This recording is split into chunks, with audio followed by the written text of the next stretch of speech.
just gonna pretend that first really terrible cheer didn't happen. And you're gonna make up for it right now. Ready, and? You're all so good at following directions. That's great. Is everybody having a wonderful day? Yeah! Yes, very good. You're the first crowd in a week to answer that with a real word. That's amazing. All right, well, is everybody excited for a story? Yeah! Very good. Shout out the name of your favorite story. Titanic! Titanic. It's a good one, never-ending story, and everyone who said Deadpool has no creativity. All right. Well, we are going to do a personal favorite story of mine. See, this story is a beloved bedtime favorite, and Disney already has the rights to it, so we won't be sued. That's right. This story is CinderPOOL. That's an applause cue. There we go. Thank you. Great. Here we go.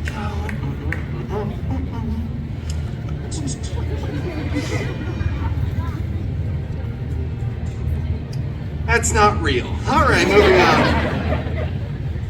Once upon a time, you know, it just doesn't feel right when I do that by myself. We should all say those magical words together. Ready? Once upon a time. Didn't that feel wonderful?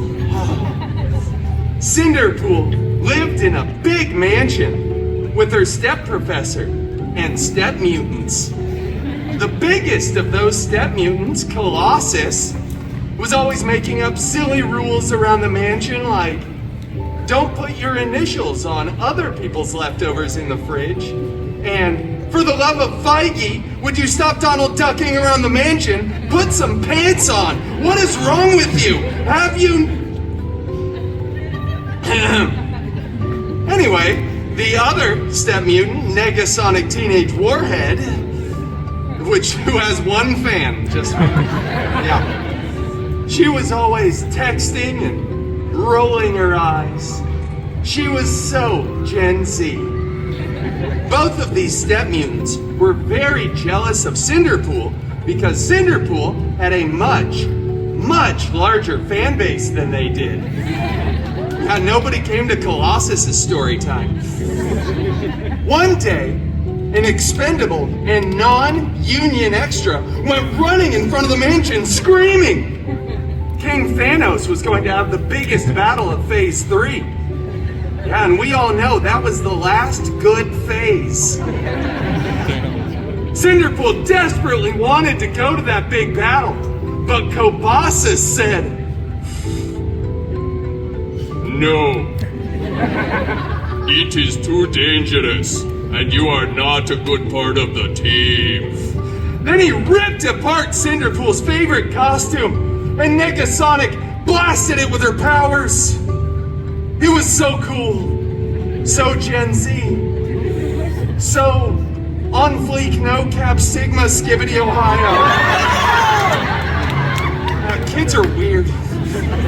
CinderPOOL was distraught, devastated and vulnerable as he stumbled out onto the mansion grounds, weeping, desperately trying to earn that Oscar.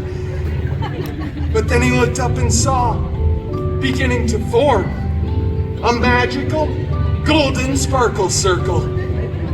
And out of that sparkle circle stepped his fairy hairy god mutant, Wolverine! Due to casting issues, the part of Wolverine will now be played by a much better looking and more talented performer. Me! Shut up, Bob. Oh, fairy god mutant Wolverine! I desperately want to go to the big battle, but my mean step mutants destroyed my favorite costume. Stop whining. Get a new one. Tight-fitting one, you look good in that way. I don't know, I like to compliment myself. So with that Australian advice, CinderPOOL ran to the wardrobe department, grabbed a freshly laundered costume, and headed to the big battle. He was late because he stopped for some chimichangas at the local 7-Eleven. But 7-Eleven doesn't sell chimichangas anymore, so he had to go to 3 other gas stations to find them. Anyway, when he got there, the Avengers were winning. Captain America looked so good in those pants. He looked for his fairy god mutant Wolverine, but Disney hadn't paid for the rights to him yet, so he wasn't there. As he surveyed the battlefield, he saw on the stair of an alien spaceship a single glove. That's right, you all know what's coming. He went over, picked that glove up, gave these children a high five. It was beautiful. Gold, encrusted with colorful jewels. There were 6 of them, not that that matters. CinderPOOL said, I wonder who this fits, and put it on. After some buzzing, whirring, and clicking, it was a perfect fit.